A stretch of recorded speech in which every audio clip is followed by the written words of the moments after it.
Hey guys, Impractical Gaming, and it's been a while since my last video. A lot of stuff has happened. Like, I've moved house, got closer to work, and really tried to focus on myself recently. But we're back, and this time we're going to do another tier list, and this time it's going to be on consoles of the decade.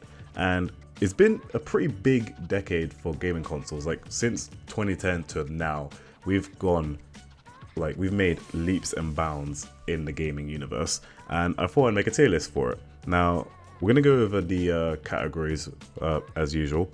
So the top one is going to be gaming's finest. Now for this one, it just means like, this is probably like the top of the top console.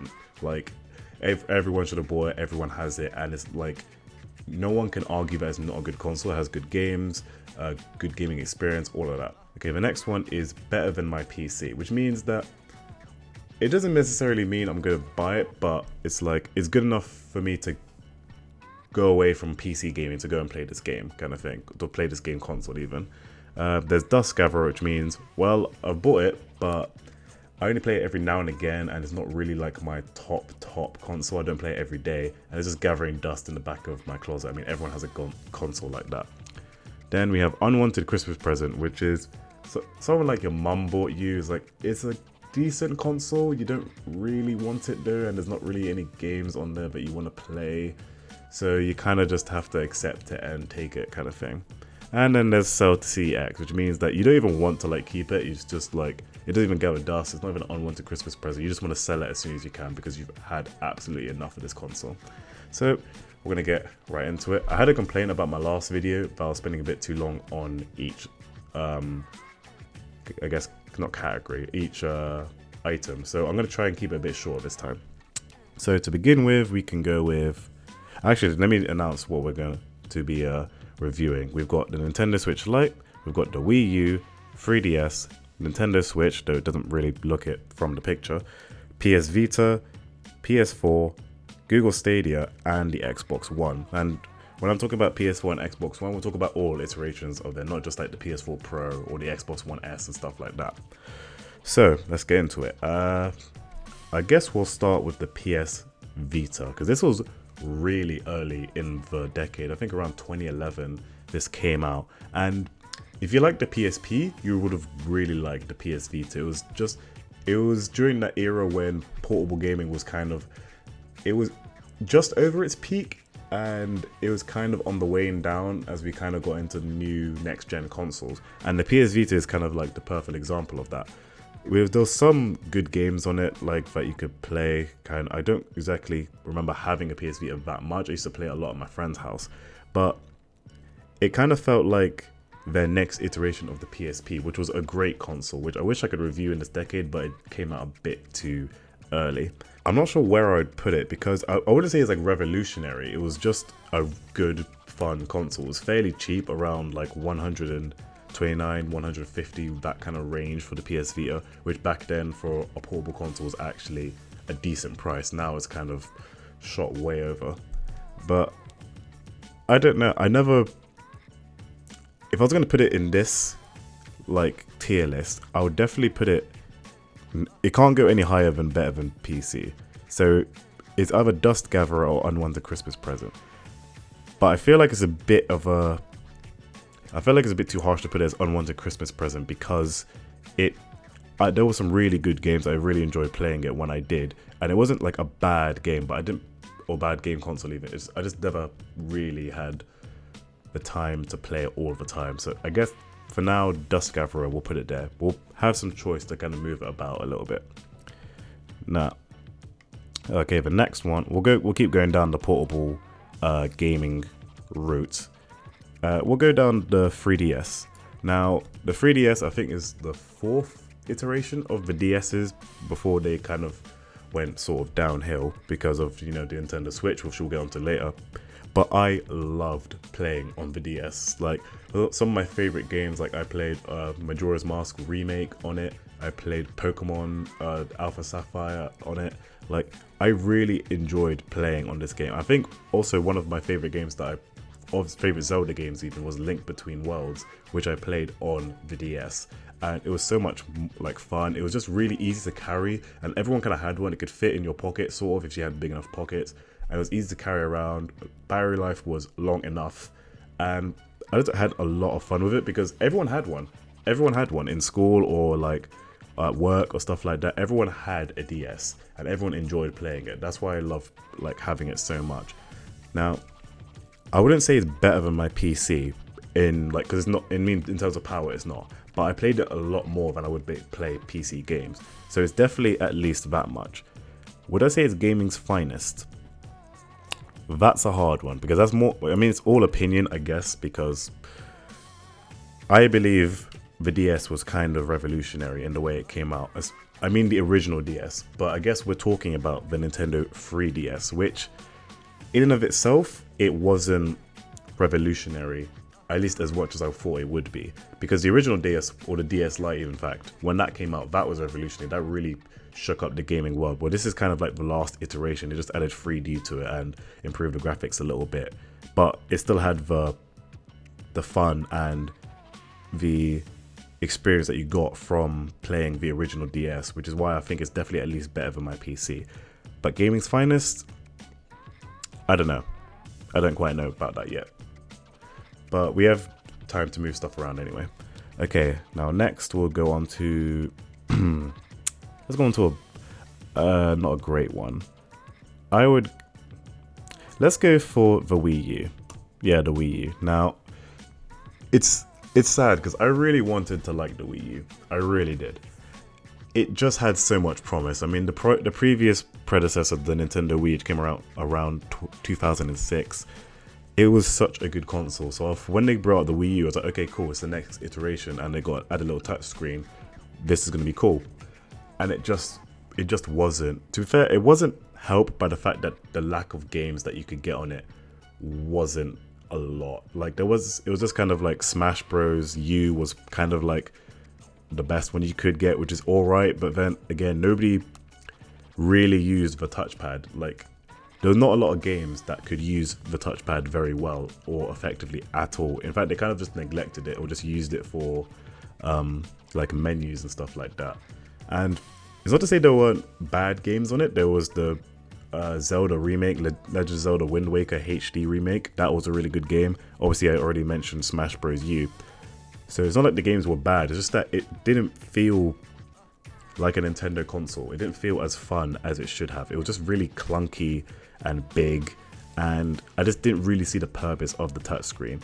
And my theory is, which is not my theory, I mean it's pretty obvious, this is definitely what they wanted the Nintendo Switch to be, but they just didn't have the technology at the time to release it. And because Sony and Microsoft were doing so much stuff anyway, they had to bring out something. So they brought this out in development, in preparation for the Nintendo Switch, which we'll get onto later. Which, I get it. I do get it. But it just didn't work for me. It was just too clunky and awful to play on. I just didn't have fun with it. So for that reason, I'm not even going to debate this really. I'm just going to put it to sell to CEX because I personally would not keep the Wii U. It would gather dust, and it's definitely not a Christmas present that I would want, but it's just, it doesn't do anything for me. I just didn't have that kind of connection like I do with other consoles on this list. Alright, we'll go to a new one. We'll go to the Google Stadia. Now, it's really harsh to kind of judge the Google Stadia. It literally came out like not too much longer than a month ago. So it hasn't got a long lifespan. But I'm going to base this on potential, or at least on the potential of what it could be. Because right now, there's not a lot of games. You've got Assassin's Creed, you've got Destiny 2, and games like that. So, which are all games that have already been released on previous consoles already. So it's kind of had kind of facing an uphill battle, and it also has to deal with the latency issue, which some people have had problems with. Some people have it. It kind of depends on what your internet is. So it kind of already sections off a huge part of the people in the world. You can't just have the fastest internet. But I do think in potential terms, it could be better than my PC. I would probably play it more than on my PC, but as it stands right now, it would probably just gather dust like in like my drawer or something. I mean, it's cool that it comes with a Chromecast Ultra, so I can use it for other things, so I guess it is better than, it's not an unwanted Christmas present because I would use the actual Chromecast, but as it stands, it's it's a dust gatherer. It's definitely a dust gatherer. But I do think it can be better than my PC at the minimum in the future. But you just got to sort out a lot of the kinks first, because it's first gen. First gen stuff is always like dodgy and not really working as to how it should be. But I do have faith. But maybe I'm just an optimist. Who knows? All right. Now we've got some really good ones left.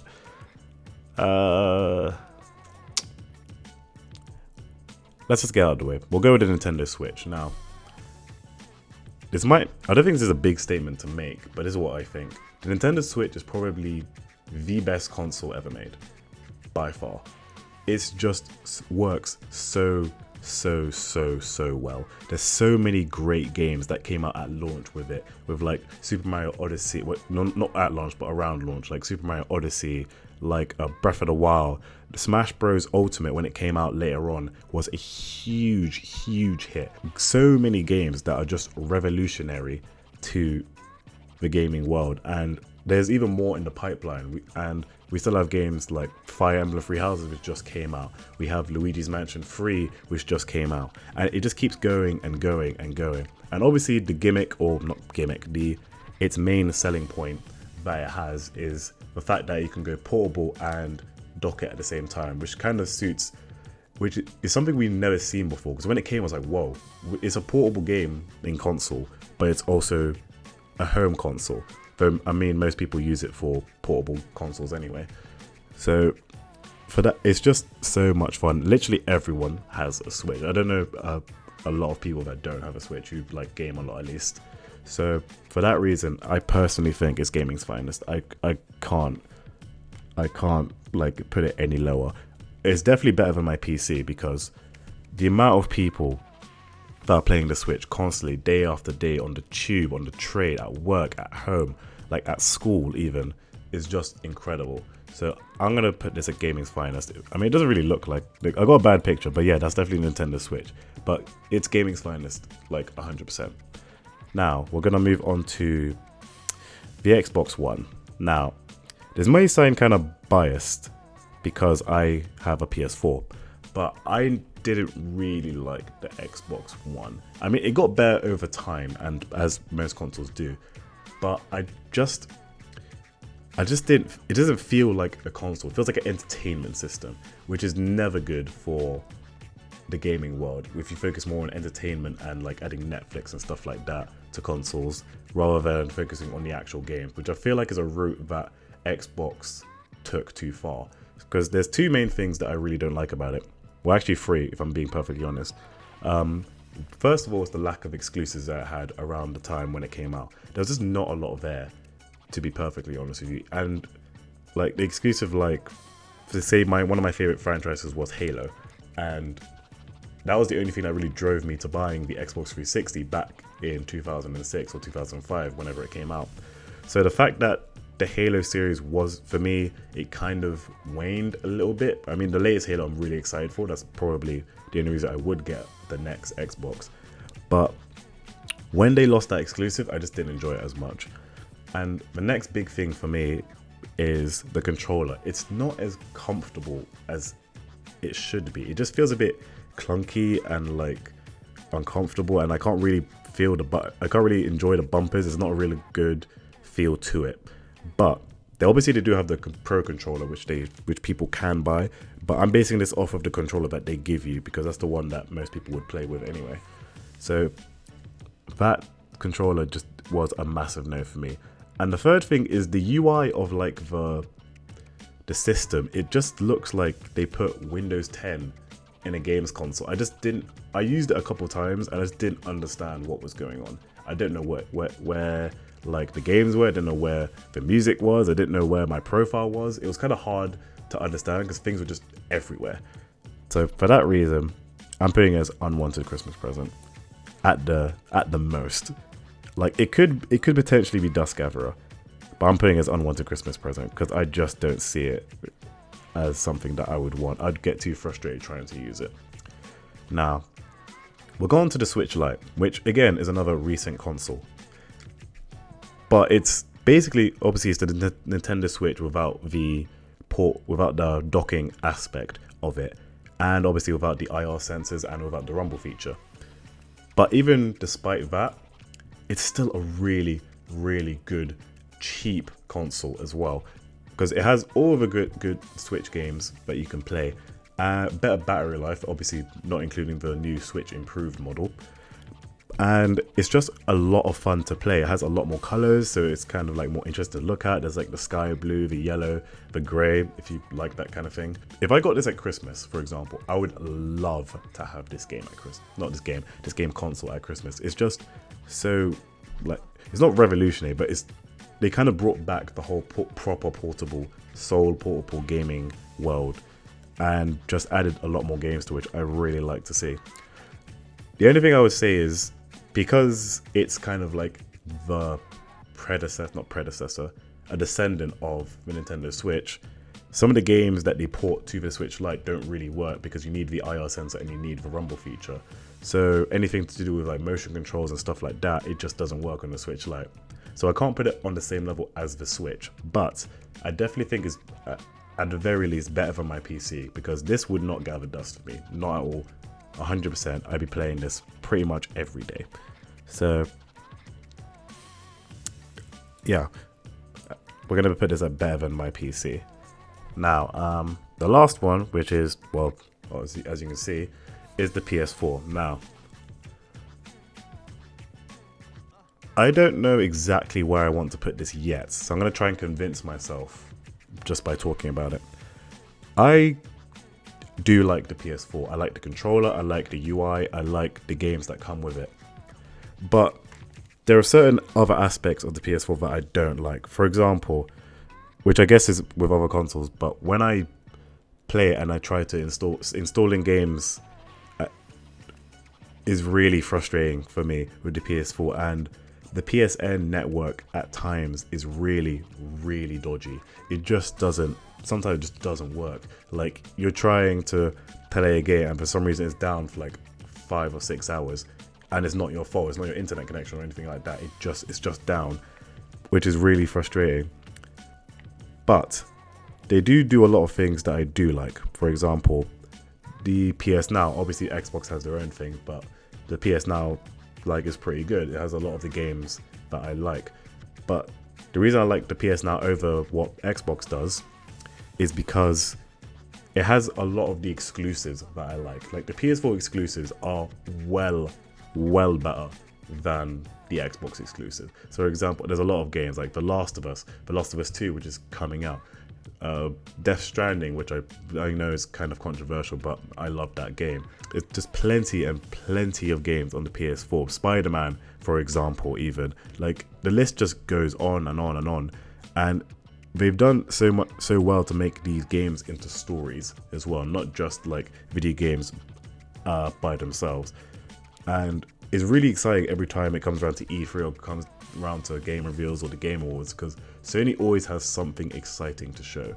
And I've loved a lot of the franchises that they have on the PlayStation. And to be fair, I'm not always been a PlayStation fan. I skipped the PS3, skipped the PS3, but I was on the PS4 and the PS2 and the PS1. So for me, this is definitely better than my PC. I've played a lot more PS4 games than I have played on my PC. So for that reason, I'm putting it there. Now, that's the list complete. I'm fairly happy with it. I was almost convinced to put PS4 at gaming's finest, or even the Nintendo 3DS. But I feel like I'm just gonna leave it like this. I'm not gonna move it around or change it about. We're gonna leave it like this. So that's my list for the best consoles of the 2010s. I think, or the 10s as some people call it, which I'll probably never say again. So yeah, that's my list. If you enjoyed the video, then leave a like, subscribe, and make sure to leave a comment down below about what your favorite consoles are of the 2010s. And I'll leave a link to this tier maker in the description below so that you can make your own list and then maybe send it to me. Thanks for watching, and I'll see you next time.